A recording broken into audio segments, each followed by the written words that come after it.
The cold in late November 1941 was a living thing. It clawed at the throat, gnawed at the bones, and seeped into the very stone of the old headquarters on Myasnitskaya Street. Inside the Air Defense Command office, the heat from roaring iron stoves fought a losing battle. The air hung thick with the smell of cheap tobacco, wet wool, the sharp, medicinal tang of alcohol used to delouse uniforms, and beneath it all, a low, constant hum of dread. Not panic, but a deep, frozen terror that had settled into the marrow. Colonel Nikolai Voronov, commander of Moscow's air defenses, had not slept in 48 hours. His face, etched with trenches of exhaustion, was a map of the collapsing front. He stood over a massive situation table, his skeletal hands braced against the wood. On it lay a single object that rendered all other reports meaningless: an enlarged aerial photograph. A young lieutenant from reconnaissance had delivered it, his wind-scorched cheeks flushed, eyes fever-bright. The image was taken at dawn by a German high-altitude Henschel 126 reconnaissance plane. The clarity was not just excellent, it was grotesque, insulting. It showed the western district of Moscow, Philly, in minute detail.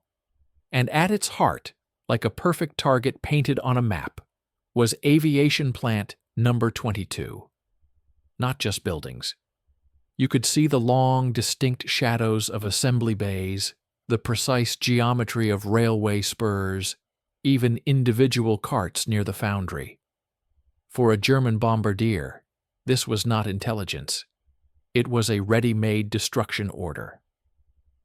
Beside Voronov stood a major general from the logistics directorate, a man with the face of a weary accountant. His voice was dry, procedural. He outlined the plan. Evacuation of key equipment would take 7 to 10 days. It required 23 unblocked railway trains, which did not exist. Workers, many already sleeping on cots in the workshops, would dismantle machinery under potential artillery fire. What couldn't be moved would be destroyed by sappers. It was, the general emphasized, the only logical course. Surrendering a functioning plant to the fascists was a crime. Leaving it operational was suicide. Voronov said nothing. He wasn't looking at the plant, but at a thin, almost invisible road leading east from it. That road had carried wounded yesterday. He'd seen a medical truck stuck in a crater, orderlies stumbling as they carried blood-soaked stretchers across the snow. Those 10 days of evacuation were a beautiful lie. The Germans were in Krasnaya Polyana. Their motorcycle scouts could be here in 3 days. 2. Evacuation was a slow, dignified suicide. Demolition was capitulation. They were deciding how best to bury a factory that was still breathing, that in the next assembly hall might, at this very moment, be tightening the last bolts on a new fighter plane. A new voice cut through the silence. Quiet, yet so precise it made everyone turn. "Permission to report, Comrade Colonel." By the door stood a man most in the room had forgotten was there. Captain Leonid Yegorov, a military topographer. Before the war, an expert at the Institute of Geodesy and Cartography, a specialist in covert terrain analysis. He was here as a technical ghost, a man whose job was to understand land, not people. Yegorov took a step forward. He did not look like a hero or a fanatic. He looked deathly tired. But his eyes, gray and cold as November ice, were locked on the photograph. He requested the latest meteorological report for the central region. A duty officer, puzzled, read it out. Sustained, sub-zero temperatures, complete overcast, guaranteed snowfall within 36 hours. Something shifted in Yegorov's face then. Not hope.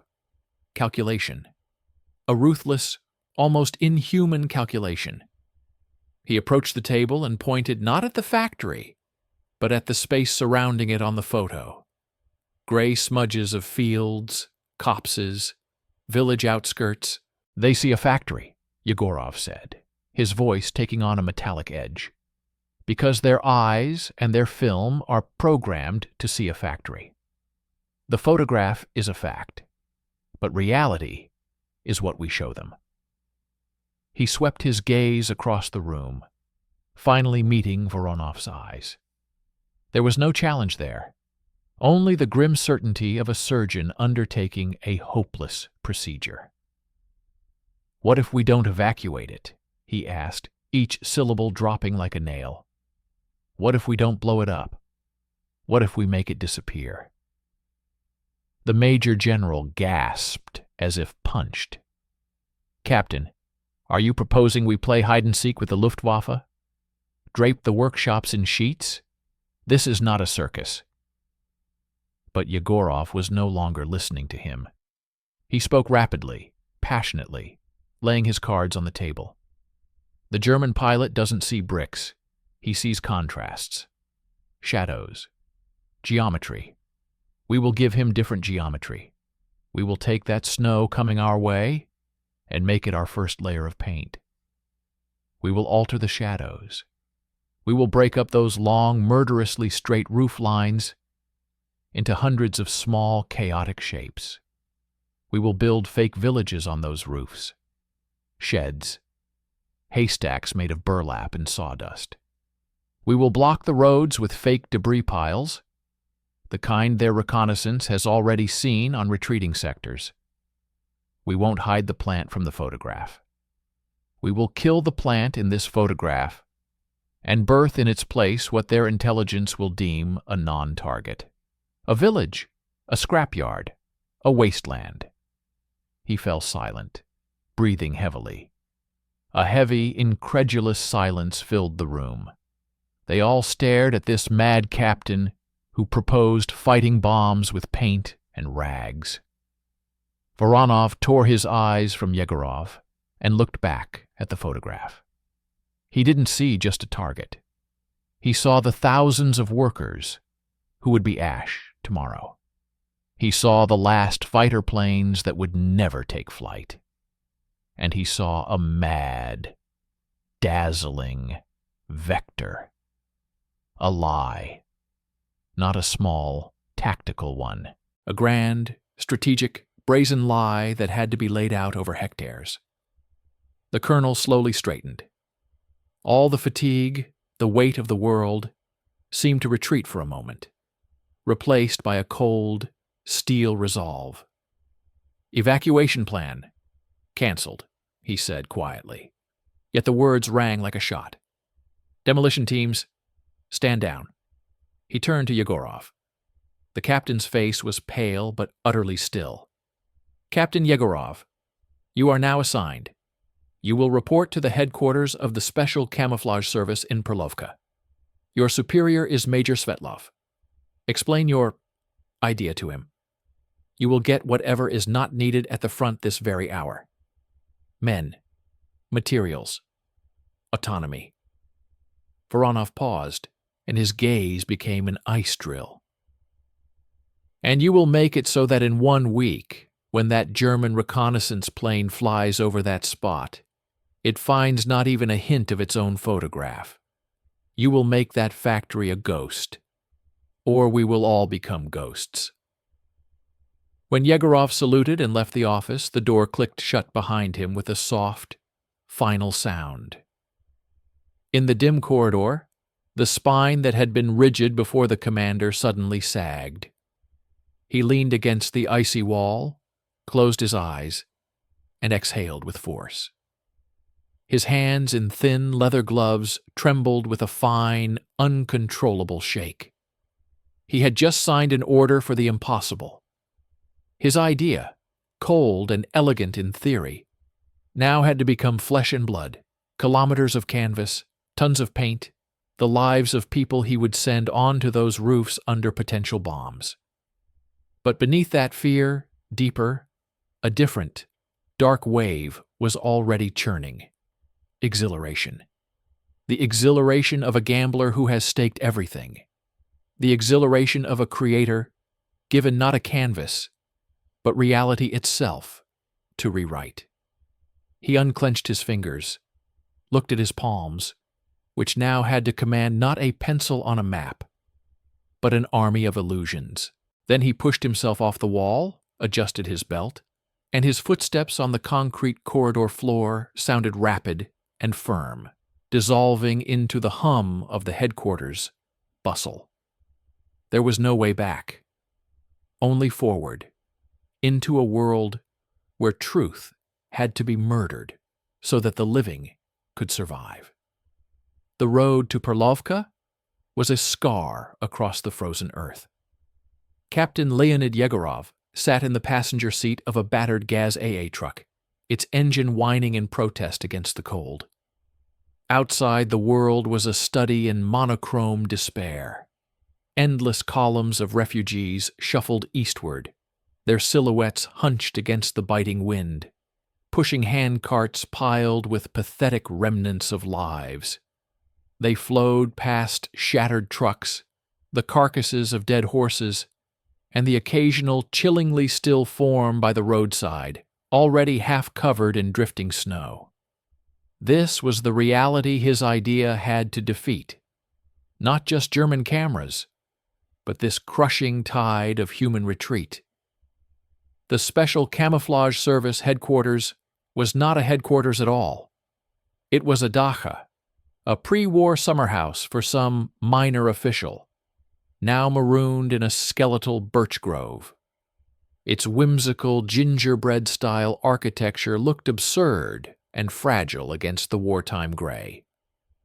The only signs of martial purpose were the deep tire ruts in the snow and the two shivering sentries at the gate, their greatcoats dusted white. Inside was a different kind of chaos. The air was warm, thick with the smell of pine resin, oil paint, wet clay, and strong, bitter tea. The main room, once a parlor, looked like the backstage of a lunatic theater. Large drafting tables were piled with architectural blueprints and topographic maps, their margins filled with frantic sketches. Canvases stretched on makeshift frames showed half-painted landscapes, forest edges, village roofs, snowy fields, a group of young men and women in quilted jackets, their faces smudged with charcoal and pigment, were intently constructing a scale model of a factory district from cardboard, glue, and twigs. In a corner, a man with the build of a wrestler was meticulously painting a canvas sheet with a bizarre mottled pattern of black, white, and gray. And in the center of this controlled pandemonium stood Major Boris Svetlov. He was not what Yegorov expected. He was tall, gaunt, with a hawk-like nose, and a wild shock of gray hair that looked perpetually electrocuted. He wore a major's uniform tunic, but it was unbuttoned, revealing a thick, paint-stained sweater. In his hands he wasn't holding a report, but a lump of gray clay, which he was absently molding as he listened to a young woman explaining something about light refraction on snow crystals. His eyes, a piercing, watery blue, darted around the room, missing nothing. Yegorov stood at attention, reporting his arrival. Svetlov's gaze swept over him, from his boots to his face, pausing on the topographer's case in his hand. He did not return the salute. Instead, he put down the clay, wiped his hands on his trousers, and walked over. "Voronov sent me a magician," Svetlov said, his voice a low rumble, surprisingly cultured but edged with sarcasm. "A man who makes factories vanish. Show me the trick, Captain." Yegorov laid the damning aerial photograph on the nearest table, weighted down by a half-empty glass of tea and a jar of brushes. He began to explain his concept: the geometric deception, the use of snowfall, the transformation of roofs. As he spoke, Svetlov paced, his eyes fixed on the photo, then on Yegorov's face, then on the frantic activity of his team. The room gradually fell silent. The sculptors, the painters, the model makers stopped their work and listened. When Yegorov finished, the silence stretched. Svetlov picked up a piece of charcoal from the table. Without a word, he leaned over a fresh sheet of paper, pinned to a board. His hand moved, not with military precision, but with the furious, fluent grace of an artist. In 30 seconds, he wasn't copying the factory. He was deconstructing it. With swift, brutal strokes, he broke the recognizable silhouette of plant number 22. He drew false peaked roofs over flat ones. He sketched in fake trees, not real ones, but the dark, irregular shapes a pilot would see from 1,000 meters. He blacked out sections to create new, misleading shadow patterns. He didn't create a perfect illusion. He created a perfect, alternative truth. He threw the charcoal down. The sketch was a masterpiece of strategic deception. "This," Svetlov said, tapping his drawing, "is not hiding. This is translation. We are translators, Captain. We translate military reality into pastoral nonsense. The Germans are masters of reading. We will give them a fairy tale to read." He then led Yegorov on a whirlwind tour of his kingdom of lies. He introduced his brigade. Here was Katerina, the former set designer from the Moscow Art Theater, who could make a flat canvas look like a three-dimensional forest from the air. Here was Ilya, a physics student who calculated the exact albedo of trampled snow versus fresh snow versus painted canvas. Here was Bison, the ex-wrestler, whose team could move and erect fake structures under cover of darkness with terrifying speed. Here were the chameleons, young athletes trained to scale roofs and walls in total silence to deploy camouflage nets.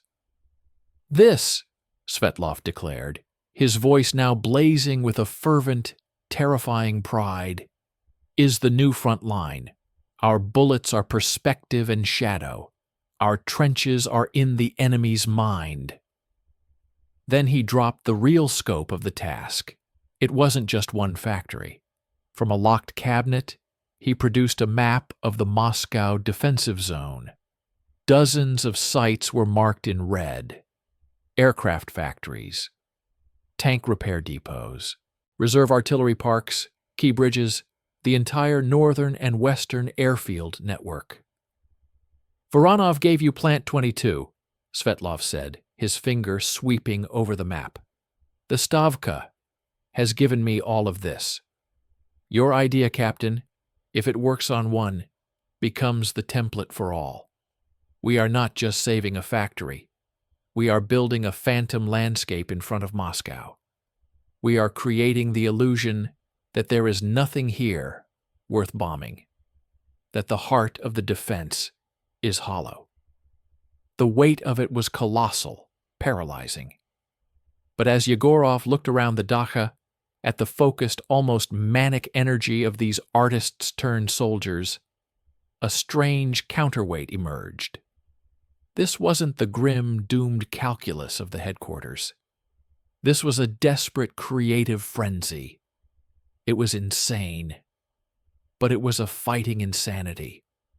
Svetlov saw the understanding dawn on Yegorov's face. He leaned close, his breath smelling of tea and turpentine. "Forget everything you know about war, topographer. Here we do not defend. We perform. And on the opening night of our performance, if even one German bombardier hesitates for a second, wondering if that target below is real or a piece of our stagecraft, that is our victory. Now," he straightened up, his voice cracking like a whip, "we have a factory to unbuild. Katerina, I need false roof angles for the main assembly hall. Ilya, give me the snow cover forecast for the next 72 hours. Bison, Start loading the trucks with netting and scaffold. The curtain is rising, people."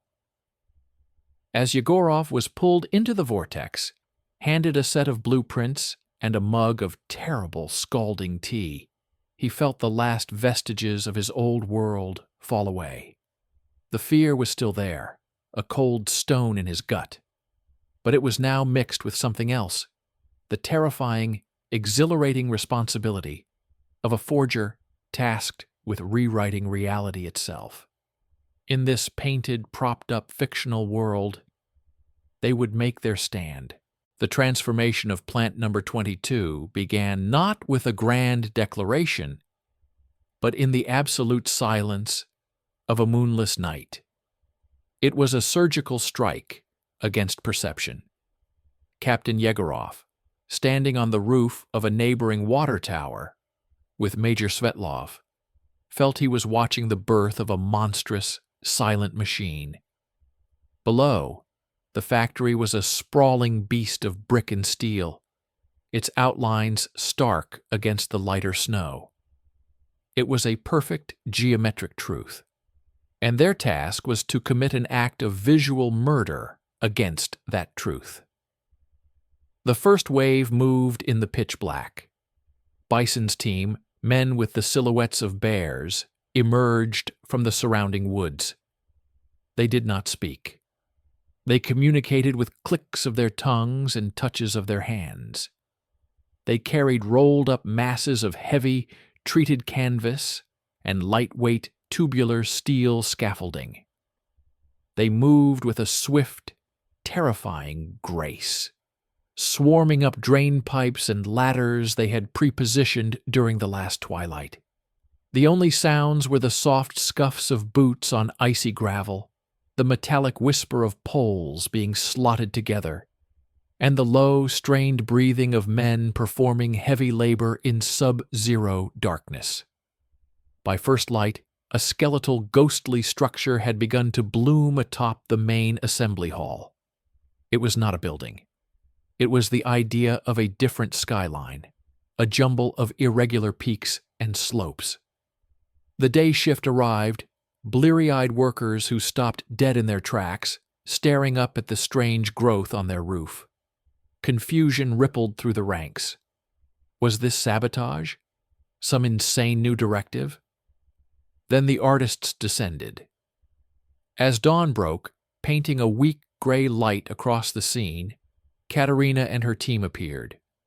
They wore white hooded overalls and carried not rifles, but buckets of paint and wide brushes. They climbed the scaffolds Bison's men had built. Their medium was not a stage flat, but the vast, frozen roof itself.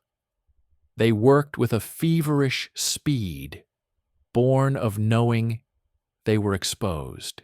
Using paints engineered by Ilya's calculations, mixtures of lime, chalk, and adhesive that froze to the surface in a rough, snow-like texture, they began to kill the factory's shadow. They broke the long, betraying lines of the roof's edge with false, painted ridges. They created illusory drifts and hollows. From the ground it looked like chaos. But Yegorov, checking through a stereoscopic rangefinder from the water tower, saw the brutal genius. With every stroke, the factory's recognizable signature was being erased. Simultaneously, another team worked on the ground. Using prefabricated wooden frames and stretched burlap, they erected fake bomb-damaged sheds and piles of rubble along the crucial railway spur. These weren't meant to look new. They were crafted to look abandoned, destroyed weeks ago. A team of the chameleons scattered coal dust and ash around them, creating a perfect picture of neglect visible from above. For Yegorov, the theory was now a punishing physical reality. He was everywhere, translating Svetlov's artistic visions into precise topographic instructions. His hands were raw from cold and rough canvas. His eyes burned from the glare of sun on snow and white paint. He learned the language of this new war, the difference between the sheen of ice and the matte finish of their paint, the way a shadow cast at a 30-degree angle could suggest a gully that didn't exist. Then the first crisis struck, not from the Germans but from the sky. On the third day, a sudden, freakish thaw descended. The temperature clawed its way above freezing. The carefully applied, snow texture paint, designed for deep cold, began to soften. Then it started to run. Long gray, tear-like streaks dripped down the newly camouflaged roofs and walls, revealing the dark, truthful industrial surfaces beneath, in grotesque accusatory stripes. It was a disaster. The entire painstaking work was literally melting away before their eyes, transforming their masterpiece into a pathetic, weeping mess. A German reconnaissance flight was possible at any hour. Panic threatened to take hold. The workers below pointed and shouted. Bison's men stood helpless, staring at the dissolving illusion. Katerina, her face smeared with paint and despair, looked to Svetlov, who stood motionless, his jaw clenched so tight a muscle pulsed in his cheek. It was Ilya, the physics student, who broke the paralysis. He had been on his knees, frantically scraping at the slush with a bare hand, studying its consistency. He scrambled to his feet, his eyes wide not with fear, but with a sudden explosive idea. "The salt!" he yelled, his voice cracking. "The road salt, in the depot." He explained in a frantic rush. They couldn't fight the thaw, but they could use its chemistry. If they sprayed the dissolving paint and the surrounding areas with a concentrated brine solution, the moisture would bond with the salt. As the temperature dropped again tonight, and it would, the water wouldn't just refreeze into smooth ice. It would crystallize. It would create a rough, granular, highly reflective surface. It would look not like melted camouflage, but like a natural, sun-crusted, wind-blown snowfield. They could turn the disaster into a deeper layer of the illusion. It was an insane gamble. Svetlov didn't hesitate. He roared orders. Every available person was mobilized. Fire hoses were connected to pumps, mixed with bags of crude industrial salt hauled from a storage shed. Within an hour, they were no longer painters, but mad alchemists. They drenched the weeping Fay 80s and roofs with the salty slurry. The mixture ran in dirty rivers, making the situation look even more catastrophic. Then, as predicted, the Siberian high-pressure system reasserted itself. The wind shifted, biting from the north. The temperature plummeted. The work continued through the night under the harsh glare of shielded lanterns. And as the cold deepened, the miracle occurred. The brine-soaked surfaces began to sparkle. A crust of millions of tiny, faceted crystals formed, catching the moonlight. The gray streaks vanished, replaced by a chaotic, natural-looking, brilliantly reflective texture. By morning, the factory was not just camouflaged. It was wearing a carapace of genuine, frozen brine that perfectly mimicked wind-sculpted snow. It was more convincing than their paint had ever been. Exhausted, shivering, Yegorov stood again on the water tower with Svetlov. The major stared at the transformed complex, his breath pluming in the icy air. The factory was gone. In its place lay what looked like a nondescript, snow-drifted industrial yard, dotted with what appeared to be the ruins of minor structures. "You see, Captain?" Svetlov said, his voice hoarse but vibrating with triumph. "Even our mistakes must become part of the lie. We do not hide from nature. We recruit it." Yegorov nodded, the lesson searing itself into his soul. This was their war, a fight where logic was undone by chemistry, where art battled physics, and where every victory was as fragile and glittering as a sheet of ice. They had passed the first test. The canvas was prepared. Now they had to paint the same lie across the entire bleeding front. While the factory in Feely was being rendered invisible, a second, even more audacious deception began to pulse along the iron arteries of the railways surrounding Moscow. This was not about hiding static objects, but about manipulating time and perception. It was about creating a grand, tragic narrative of Soviet collapse for the enemy's cameras. The operation, known only as Echo, turned the railways into a stage for a nationwide play of despair. Captain Yegorov was summoned from the paint-splattered chaos of the Camouflage dacha to a different kind of nerve center, the Central Railway Traffic Control Bunker, deep beneath the city.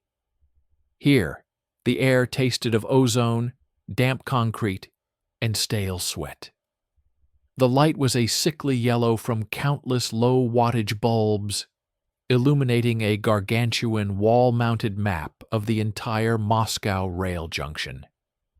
Dozens of phone lines snaked across the floor, and a constant tense murmur of voices called out train numbers and track designations. At the heart of this controlled cacophony stood the operations director, a wiry, ancient railmaster named Zeman. His eyes, magnified by thick spectacles, were permanently bloodshot, but they missed nothing on the luminous map, where tiny colored lights crawled like sluggish beetles. Zeman explained the symphony of deceit without looking at Yegorov, his finger tracing lines on the glass map. By day, specific trains, pre-selected and meticulously prepared, would run westward from Moscow, towards the front. But these were Echo trains. Their locomotives were the oldest, the most wheezing, their smokestacks doctored, to emit a thin, pathetic trickle of smoke, suggesting a lack of good coal or mechanical failure. The freight cars were not sealed. Their doors were slid partially open, revealing shadowy interiors that seemed half empty. And within, visible to any daring, low-flying reconnaissance plane, was the curated spectacle of defeat. Yegorov was taken to a marshalling yard to witness the preparation. It was a chilling piece of theater. In long, open wagons, carpenters and prop masters, many from the same world as Svetlov's artists, were arranging shapes under tarpaulins. Not tanks or guns, but the silhouettes of dismantled machinery, piles of wooden crates that were empty and scattered straw. In other cars, the most haunting part of the illusion was placed. Mannequins. They were crude, stuffed with rags, dressed in torn greatcoats and bandages, arranged in poses of lethargy and suffering. Some were propped against the walls like wounded soldiers being evacuated. Among them sat real soldiers, a handful of grim-faced volunteers whose job was to move occasionally, to cough, to make the scene breathe with a terrible, convincing life. The message was unequivocal. This was the evacuation of industry and the wounded, a bleeding away of strength. Yegorov watched as one such train, Train Echo 7, was given its final inspection. A political officer walked down the line, ensuring the despair was convincing, but not mutinous. The engine driver, a grizzled man with soot ingrained in the wrinkles of his face, received his orders with a stony nod. His mission was not speed, but visibility. He was to take the secondary lines, move with a labored, hesitant slowness, and stop frequently for no apparent reason, as if plagued by breakdowns or congestion from a crumbling front. He was bait, and the Germans took it. From the bunker, Yegorov saw the reconnaissance reports intercepted by partisans and forward observers. Luftwaffe pilots, buzzing over the rail lines, reported heavy rail traffic of a non-military nature moving east. They described chaotic evacuation trains. The intelligence analysts at German High Command were piecing together a picture of a system in its death throes, a capital draining itself. Then, night fell. This was when the real magic and the real danger occurred. As the last light bled from the sky, the entire character of the railway network underwent a monstrous inversion. The echo trains were shunted into hidden sidings, into forests, into massive railway tunnels that became their tombs until dawn. The mannequins were covered. The actors rested. And the night awoke. On the very same tracks that had just preached retreat, a different kind of force began to move. This movement was conducted in absolute blackout. Every signal lamp was shrouded. Every locomotive had its firebox vents fitted with light baffles, casting only a faint, hellish glow downwards onto the tracks. Engineers like the one from Echo 7 now drove different, powerful locomotives, their faces tense in the weak red light of the cab. They ran not on hesitant secondary lines, but on the cleared, prioritized main arteries. And what they pulled was the opposite of emptiness. From the depths of sidings and from the east, real trains materialized out of the darkness. They moved with a swift, silent purpose that was more frightening than any roar. Flat cars laden with T-34 tanks, their barrels pointed skyward like skeletal fingers. Gondola cars packed with artillery pieces shrouded in tarpaulins. Boxcars with their doors shut tight, containing the most precious cargo. The silent, shivering soldiers of the fresh Siberian divisions, their breath frosting inside the unheated cars. This was the real transfusion, the lifeblood flowing towards the front, not away. Yegorov witnessed the loading of one such train at a remote, blacked-out platform. The Siberians were specters in the dark, their movements eerily quiet, disciplined. They boarded in perfect silence, their felt boots making no sound on the icy ground. Their officers communicated with hand signals. The only noises were the low creak of the train cars, the muffled clang of a coupling, and the wind howling across the steppe. It was the sound of a phantom army being conjured into existence. The stress was inhuman. In the control bunker, Zeman became a conductor of this deadly symphony, his voice a calm monotone against the rising panic of his dispatchers. A single mistake, a stray light, a misplaced echo train, a scheduling error, could cause a catastrophic collision, killing hundreds and exposing the entire scheme. One night, a young dispatcher, overwhelmed by fatigue, almost routed a munitions train onto a track where an echo train still sat. Zeman's hand slammed down on the switch override, his roar cutting through the din. The boy flinched as if struck, tears of shame and exhaustion streaking his dirty face. Zeman didn't fire him. He placed a bony hand on his shoulder and rasped, "The margin for error is 0. Now you know. Continue." Yegorov left the bunker at dawn, his ears ringing with the tension. As the first gray light touched the sky, he saw the changeover. The night's powerful military train vanished into a hidden forest spur. Minutes later, from another spur, a wheezing locomotive emerged, pulling its sad parade of half-empty cars and rag-stuffed wounded towards the east again, ready for the morning's German reconnaissance flight. The cycle was complete. Standing there in the freezing dawn, Yegorov understood the sublime, terrifying duality they had created. The railways had become a living organism with two separate hearts. One beat a weak, failing rhythm for the enemy to hear by day. The other pumped a powerful, secret lifeblood under the cover of darkness. They weren't just moving troops. They were moving time itself, creating a lag between what the Germans saw and what was actually happening. A crucial, deadly lag in which an entire army could gather in the shadows, unseen, while the world was shown a carefully curated performance of defeat. The stage was set. The phantom reserves were arriving.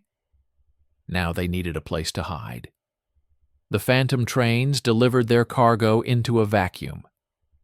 The Siberian and Far Eastern divisions, the elite winter-hardened troops stripped from the quiet eastern borders, arrived not to parades or barracks, but to nothingness. Their deployment was the second, even more perilous act of the grand deception. The concealment of a living, breathing army of over 100,000 men and thousands of pieces of equipment.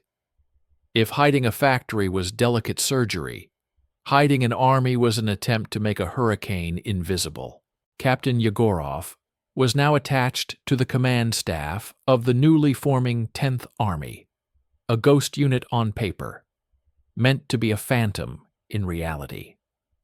He was the liaison between Svetlov's illusionists and the hardened, skeptical frontline commanders, who needed to stash their forces under the enemy's nose. The setting was the vast, snow-choked forests and frozen marshlands west of Moscow, the very terrain the Germans considered impassable for large formations in winter. That was their first greatest advantage: arrogance. Yegorov's new commanding officer was Colonel Grigoriev, a Siberian himself, with a face like weathered granite and eyes that held the perpetual chill of Lake Baikal. He greeted Yegorov not with a salute, but with a slow appraising stare that took in his paint-stained uniform and topographer's case with profound distrust. "So," Grigoriev's voice was a low rumble, "Moscow sends us a scenery painter to help us hide. We are soldiers. We fight. We do not hide." Yegorov met his gaze, too tired for diplomacy. "Colonel, if you fight tomorrow, you will fight alone and be destroyed. If you hide for 7 days, you will strike with the force of a sledgehammer. My job is to give you those 7 days." The task was fractal in its complexity. Every element required a unique solution. The tanks and artillery from the night trains were the first priority. They could not be left in the open. Towed by their crews and tractors, they were driven, not onto fields, but directly into dense thickets of young fir trees. Here, Svetlov's bison and his teams had already prepared the ground. They used pulley systems and brute force to bend large, living trees over the vehicles, creating natural arches. Over these, they stretched enormous camouflage nets, not the standard army issue, but custom-woven monstrosities. Ilya, the physicist, had dictated their design. A top layer of white, a middle layer with irregular brown and green blotches to mimic the forest floor seen through bare branches, and a black underlayer to kill shadows. From 10 meters away, a T-34 became a snowy hummock studded with fallen logs. From 500 meters in the air, it vanished into the dappled pattern of the winter forest. But the nets were just the skin. The heat was the killer. A running tank engine was a beacon on infrared, a theory the Germans were only beginning to explore, but which Moscow feared. The solution was draconian. Engines were run only for 2 hours at pre-dawn, under special hoods venting through pipes buried in the snow to diffuse and cool the exhaust. The rest of the time, the men lived in a freezing metal cocoon. They slept in shifts, huddled around small dug-in stoves, whose chimneys were extended through labyrinths of buried tubing to scatter the smoke and heat over a wide area, rendering it undetectable as a point source. The infantry, however, was the true heart of the invisibility challenge. 20,000 men cannot simply disappear. Their concealment was a masterpiece of logistics and discipline that bordered on the inhuman. The soldiers did not march to the front. They seeped into it. They moved only during the 4 hours of deepest moonless night, along pre-scouted paths marked with luminescent tape visible only at ankle level. They marched in single file, each man placing his feet precisely in the footprints of the man before him, turning a battalion's trail into the track of a single giant man. Behind the last man in each column, a special detail followed with pine branches, meticulously sweeping away any trace of the column's passage. Their bivouacs were not camps. They were burrows. In designated forest clearings, deep, narrow trenches were dug, not for fighting, but for sleeping. Each trench was just wide and long enough for a man to lie down. Over these, a lattice of branches was laid, then covered with a layer of canvas, and finally a thick, seamless blanket of snow shoveled on top. From above, it looked like a natural, wind-drifted part of the forest floor. Inside, it was a tomb of freezing darkness, where men breathed each other's condensed breath and dared not cough. Meals were cold, frozen bread, lard, sugar. Hot food was prepared miles away and brought in special hay-packed containers that retained heat without emitting steam. Yegorov witnessed the nightly ritual. As dusk fell, the forest, which had seemed empty and dead all day, would begin to exhale. From under snowdrifts and from within groves of trees, silent, white-clad figures would emerge, shaking off their frozen cocoons. They would form up, without a word, their faces gray with exhaustion and cold, and then melt into the tree line, moving westward to preposition for the eventual attack. In the morning, the forest would be pristine again, holding its breath. Yet, for the deception to be complete, they needed the enemy to look elsewhere. This was the final, brilliant layer. While the real force hid, a false one had to advertise itself. Using the same principles applied to the factory, Svetlov's teams constructed a decoy army. In a distant sector, far from the true concentration areas, they erected hundreds of dummy tanks and guns. These were not detailed models, but quick shadows, wooden frames draped with painted tarpaulins, convincing only from the high, glancing angle of an aircraft. They placed them poorly, in partially visible clearings, as if trying and failing to hide. They laid miles of fake tank tracks in the snow using modified tractor treads. They allowed campfires to burn in this false location, let radio operators send deliberately sloppy, low-level chatter about supply issues and defensive preparations. The strain was immense. One night, accompanying a battalion of ski troops on a positioning march, Yegorov felt the human cost. A young soldier, no more than 18, simply stopped. He stood in the middle of the silent, gliding column, trembling violently, not from cold, but from the sheer psychological weight of the invisibility. The constant hiding, the silence, the feeling of being a ghost in your own country had broken something in him. His sergeant moved swiftly, clapping a mittened hand over the boy's mouth before a sob could escape, pulling him roughly into the trees. There would be no comfort, no evacuation. He would be calmed, by force if necessary, and kept with the unit. To lose him was to risk exposure. The war of illusions demanded its own silent casualties.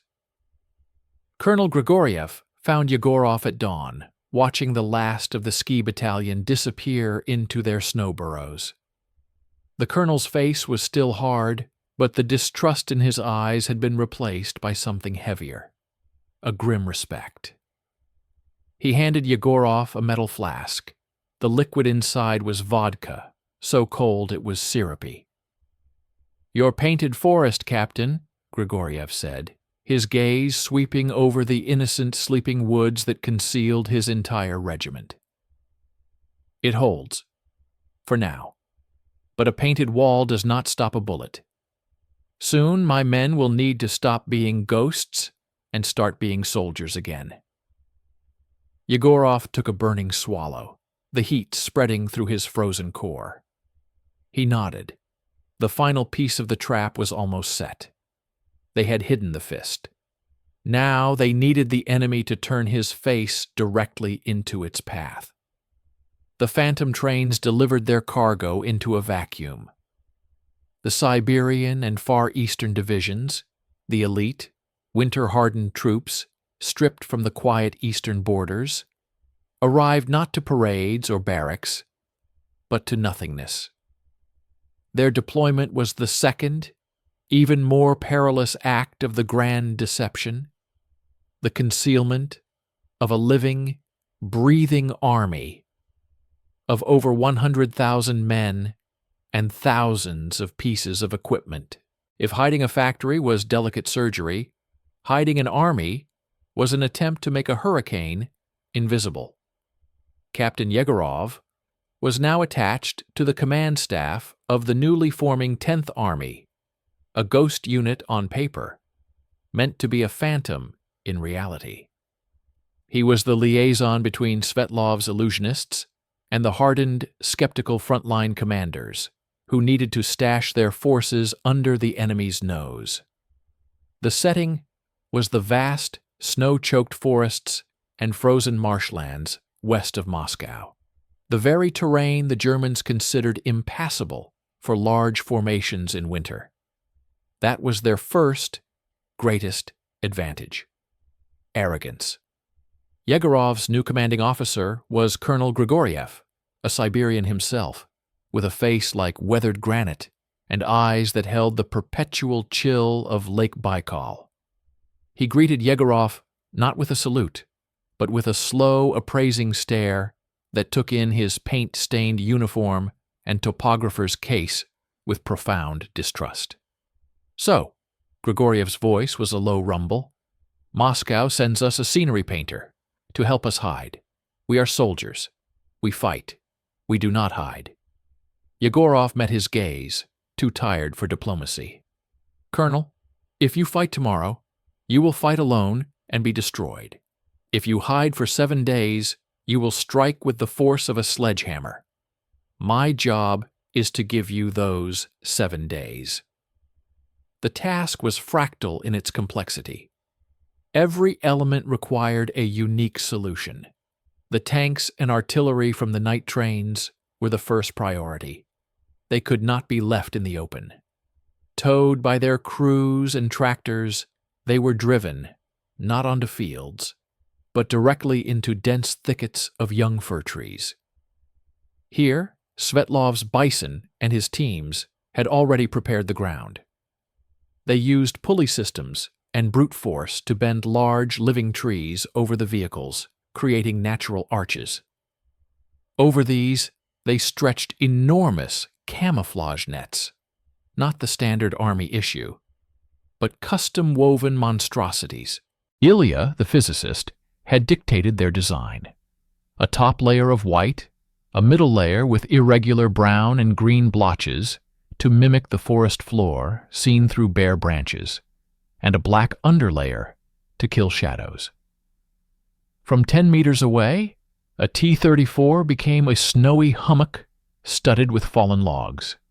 From 500 meters in the air, it vanished into the dappled pattern of the winter forest. But the nets were just the skin. The heat was the killer. A running tank engine was a beacon on infrared, a theory the Germans were only beginning to explore, but which Moscow feared. The solution was draconian. Engines were run only for 2 hours at pre-dawn, under special hoods venting through pipes buried in the snow to diffuse and cool the exhaust. The rest of the time, the men lived in a freezing metal cocoon. They slept in shifts, huddled around small dug-in stoves, whose chimneys were extended through labyrinths of buried tubing to scatter the smoke and heat over a wide area, rendering it undetectable as a point source.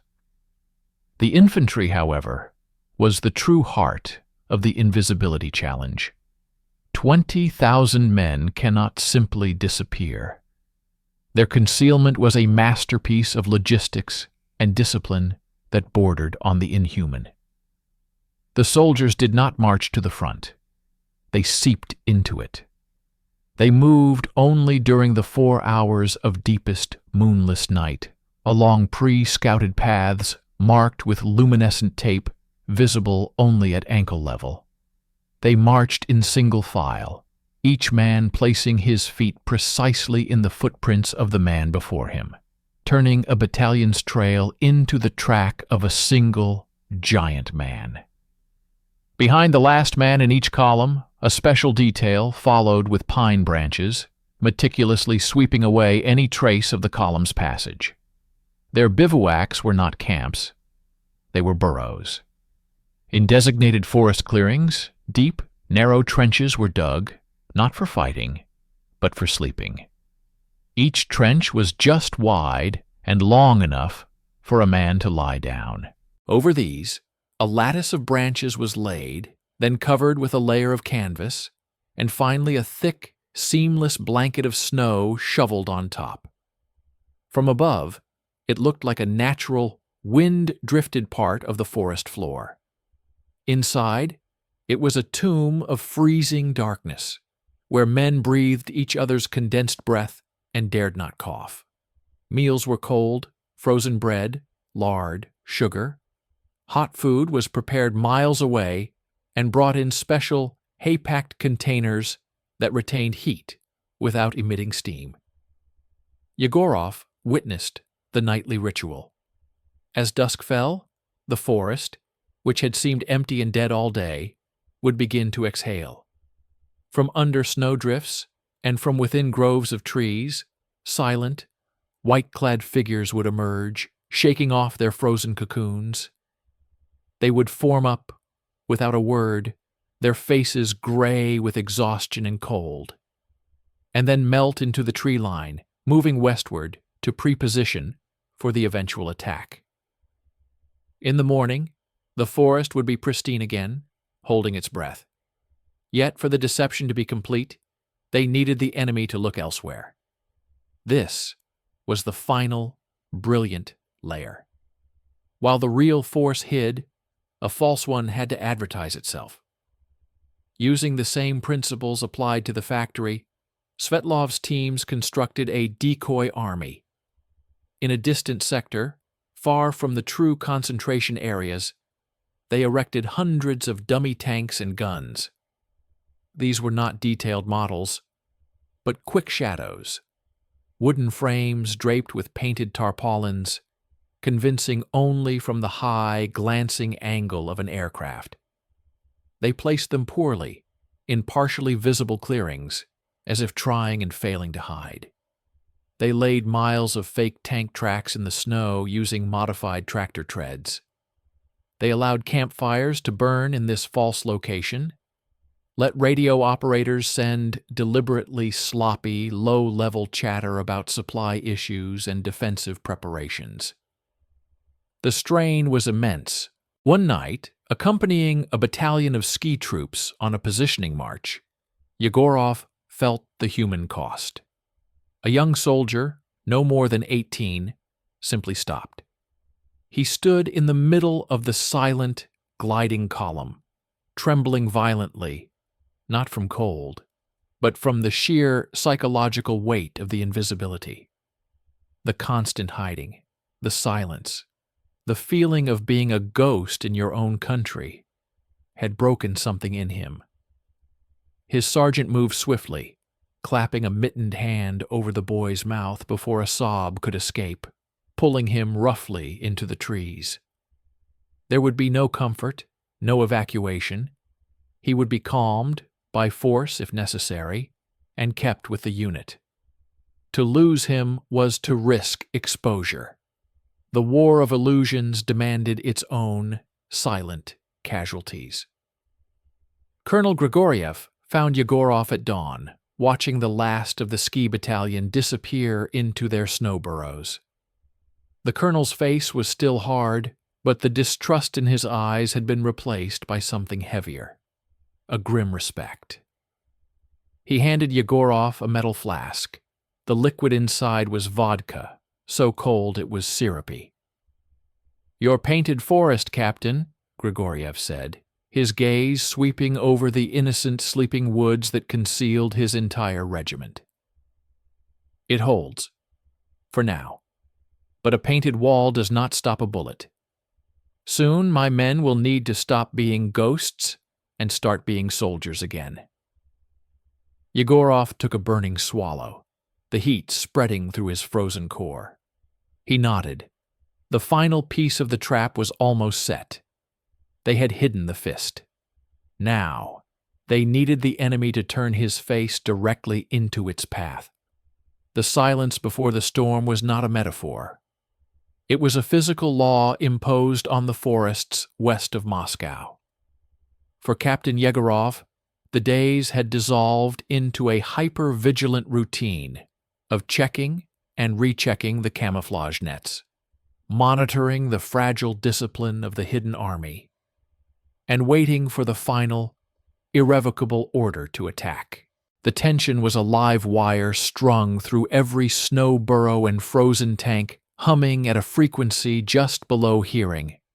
The entire monumental deception, a house of cards built across hundreds of square kilometers, now balanced on a single, terrible premise: that the Germans remain blind.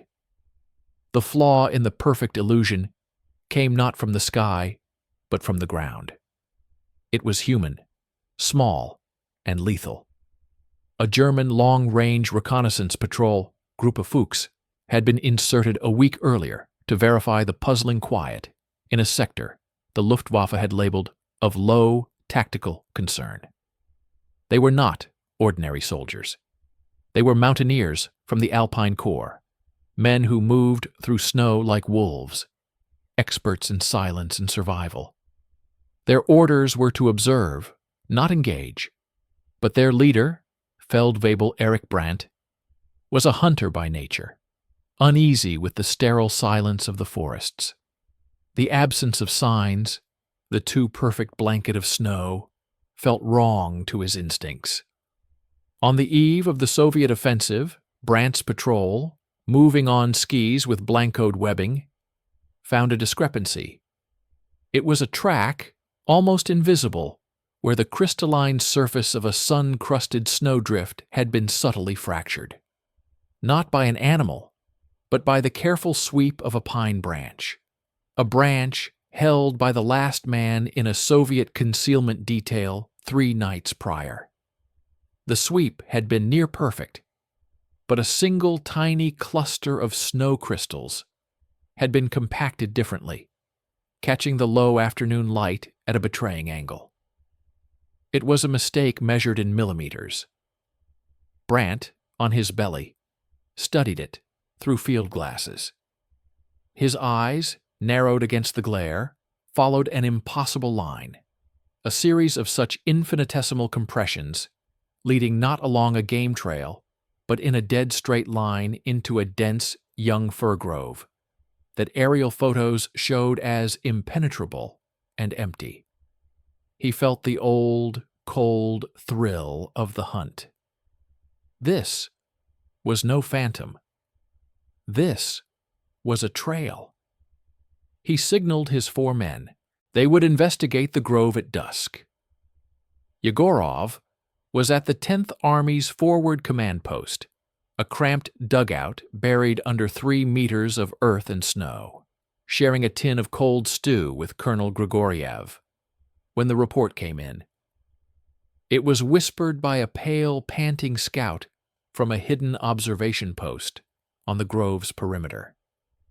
He had seen movement. Not Soviet. White parkas. But the cut was wrong. German snow smocks. They were moving with a professional, predatory caution directly toward Grid Sector Lambda 7, the primary concealed artillery park for the entire right flank, housing dozens of carefully netted howitzers and their ammunition trucks. A block of ice formed in Yegorov's gut. The artillery park was the linchpin of the first hour of the offensive. Its discovery, even a hint of its existence reported back, would trigger a preemptive German strike that could shatter the hidden army in its crib. The entire deception, the weeks of freezing labor, would evaporate in a single artillery barrage. Grigoriev's face turned to stone. He could not send a company. The noise, the movement would be a different kind of exposure. It had to be silent, immediate, and total. "There is a camouflage team in that sector," Yegorov said, his voice hollow. "Maintaining the nets. Bison and 3 of his men, and Katerina. She was adjusting the shadow patterns on the ammunition trucks."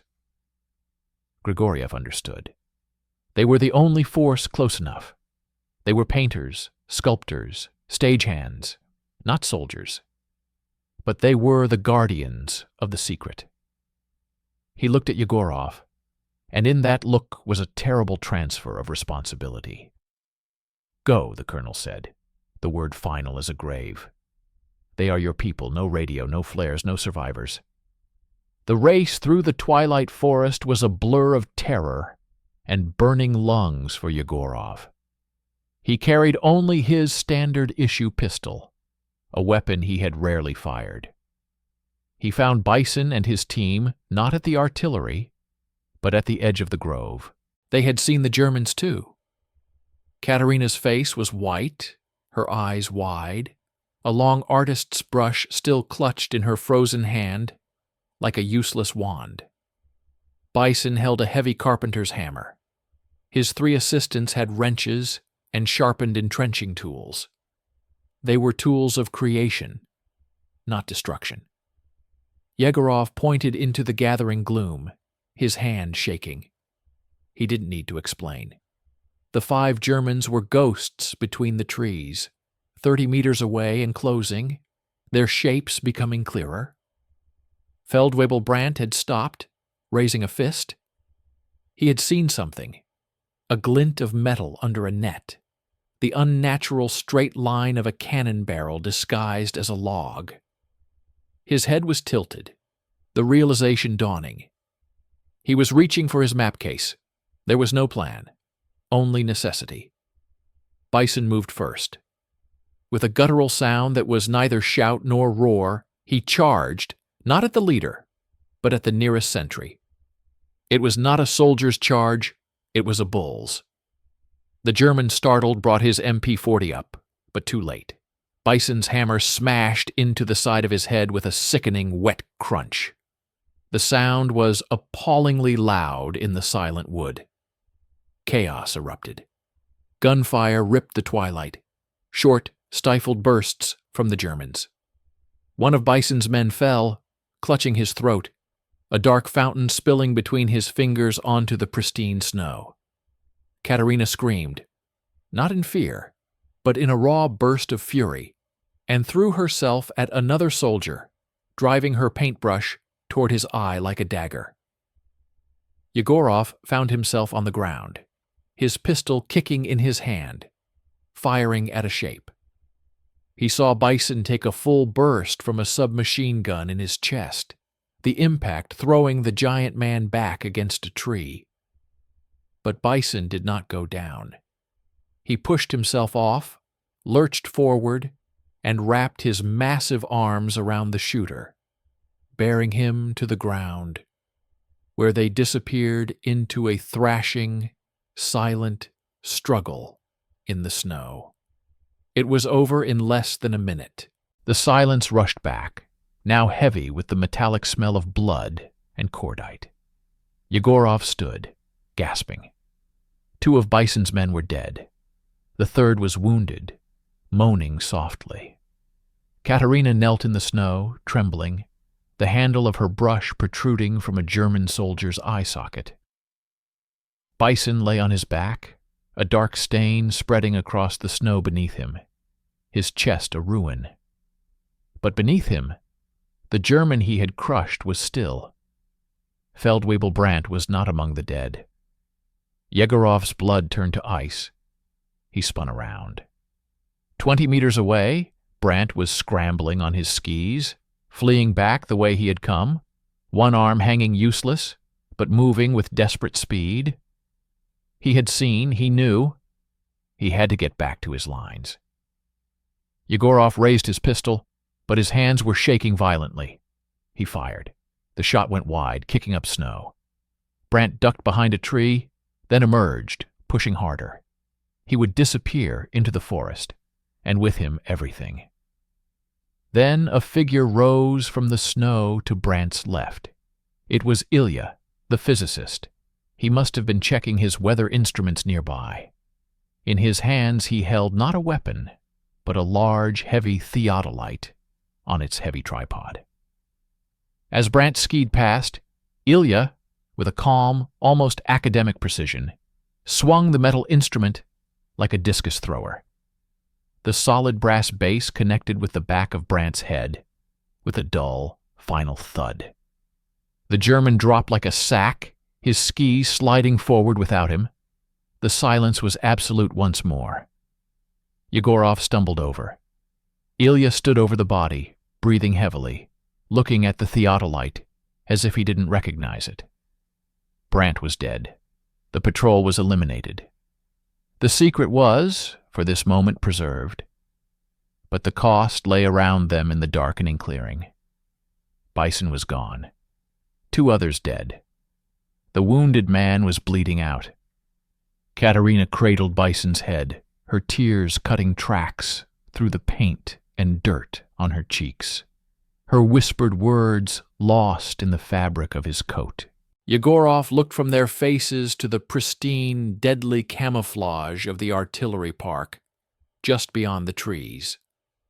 The illusion was intact. It had demanded a blood sacrifice, and it had taken it from those who built it, not those who would use it.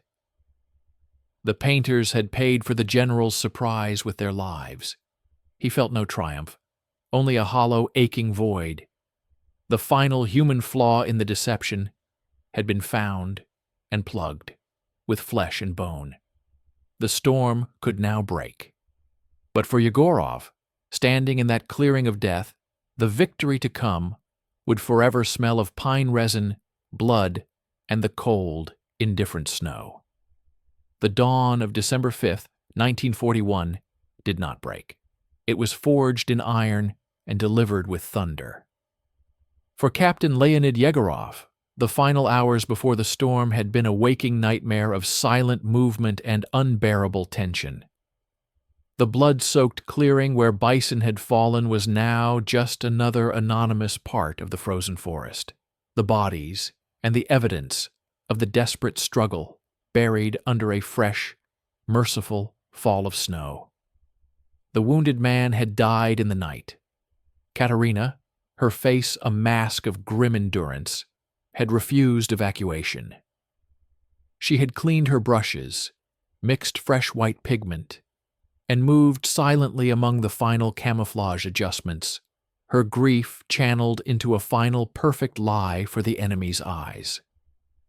From the hidden command post, Colonel Grigoriev's orders flowed out in hushed tones to runners. The phantom army began its final transformation. In the pitch-black forests, men emerged from their snow tombs. They did not shout or cheer. They checked their weapons with ritualistic care, sliding bolts, fixing bayonets. They tightened the straps on their white smocks. Their breath plumed in vast, silent clouds in the still, freezing air. In the camouflaged parks, tank crews, faces gray with cold and anticipation, climbed into their machines.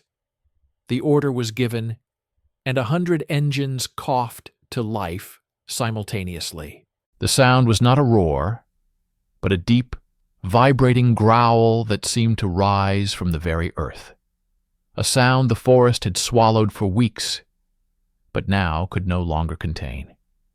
The heat from their exhausts, so meticulously diffused before, now rose in visible, eager gusts, melting the snow on the branches above. Yegorov stood with Grigoriev at the forward observation point, a hidden ridge overlooking the German positions. Below, in the shallow trenches and snow-banked villages they had occupied for weeks, there was no alarm.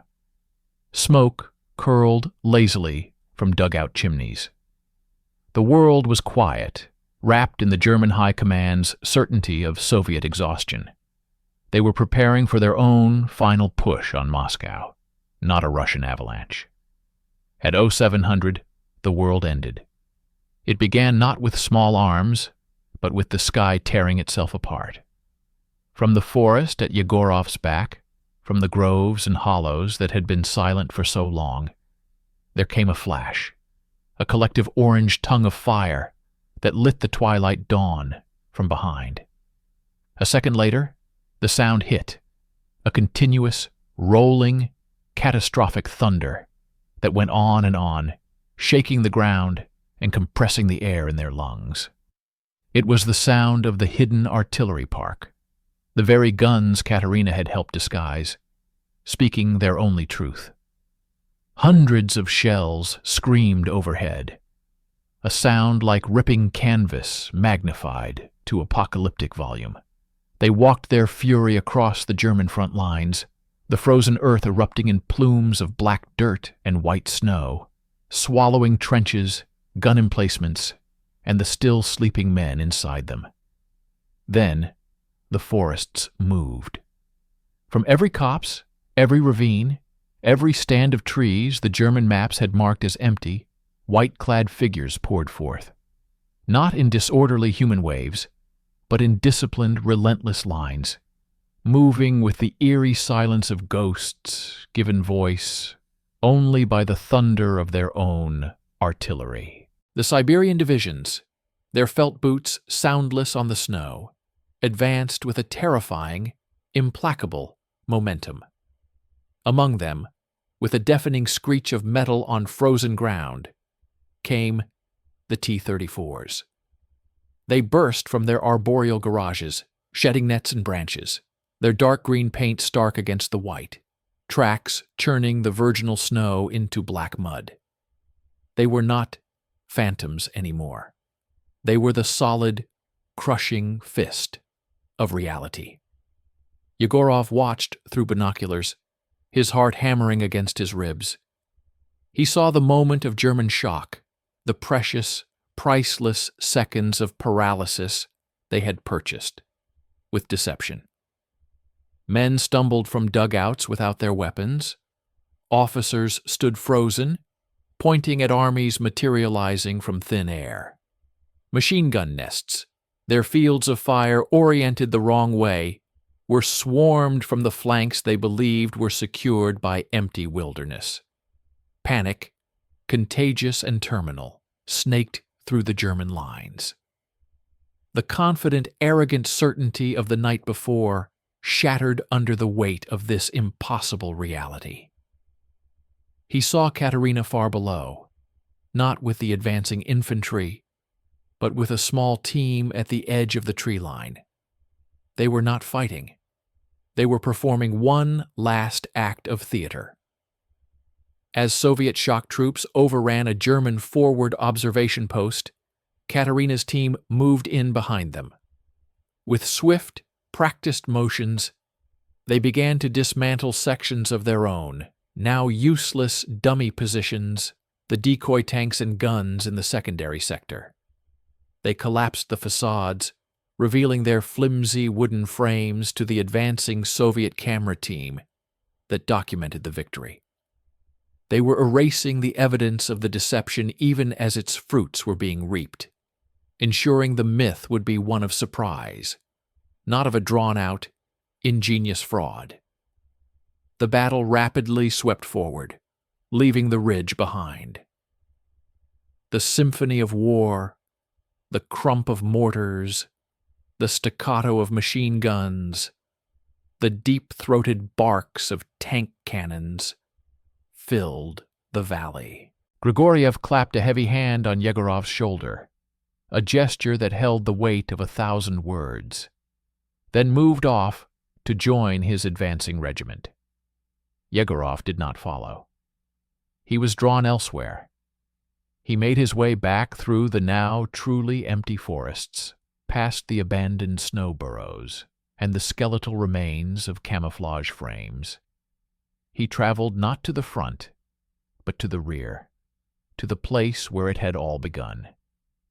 It took him most of the day, hitching rides on trucks streaming westward now in the open, no longer needing the cover of night. He found Major Svetlov at dusk, standing alone on the roof of the main assembly hall of Aviation Plant Number 22. The factory stood whole, undamaged, humming with activity. The last of the winter sun glinted off its roof, not off metal, but off the intricate crystalline crust of salt and ice that had saved them during the thaw. From up here, the elaborate false village on the roof was clearly visible, a child's model gone monstrously large. But from the air now, it would once again be just another part of the landscape, its purpose served. Svetlov looked older, the lines on his face etched deeper by the cold and the weight of command. He held no binoculars, watched no battle. He simply looked west, where the horizon glowed with the reflected light of the fighting. He did not turn as Yegorov approached. Together they stood in silence as the short day died. The distant rumble of the front was a constant, low growl on the edge of hearing.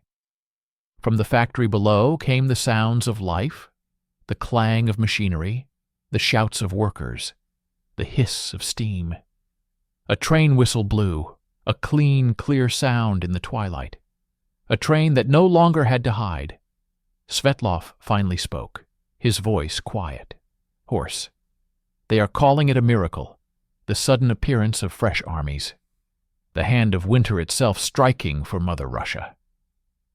He gave a short, bitter laugh that held no humor. They will never know about the paint, about the salt, about the men who swept away their own footprints. Yegorov thought of Bison's final brutal charge, of Ilya swinging the theodolite, of Katerina's tear-streaked face smeared with pigment. He thought of the thousands of unsung others, the train dispatchers, the artists freezing on rooftops, the soldiers who had held their coughs in frozen holes. "We know," Yegorov said, the words barely a whisper. Svetlov nodded slowly. He looked up at the darkening sky, where the first stars were beginning to pierce the gloom. Soon, the Luftwaffe would come again, looking for the factory that was not there. "The performance is over," Svetlov said, "but the stage remains, and the next act will require new lies, new illusions." He turned and walked toward the access hatch, his figure a silhouette against the dying light. He paused, not looking back. "Get some rest, Captain. The war of ghosts is not finished. It has only just begun." Yegorov remained on the roof alone as full night fell. To the west, the flashes of artillery lit the underbelly of the clouds like distant summer lightning. A victory was being forged in that fire, a turning point in the war. And he understood with a clarity that was both terrible and uplifting. They had not won with invisible armies. They had won by making the enemy blind. They had not created strength from nothing. They had hidden it in plain sight, woven into the fabric of the snow and the forest and the night itself. The Siberian divisions had struck the blow, but the victory belonged just as much to the mad, brilliant, fragile conspiracy of artists and engineers who had taught 100,000 men how to become shadows, and then, at the right moment, how to become an avalanche. He took one last look at the hidden factory, at the peaceful, sleeping, false village on its roof, then descended back into the real, enduring war. The silence of deception was broken. Now came the long, loud, bloody work of reclaiming the earth, meter by frozen meter. But for tonight, the snow had spoken Russian, and the world had listened.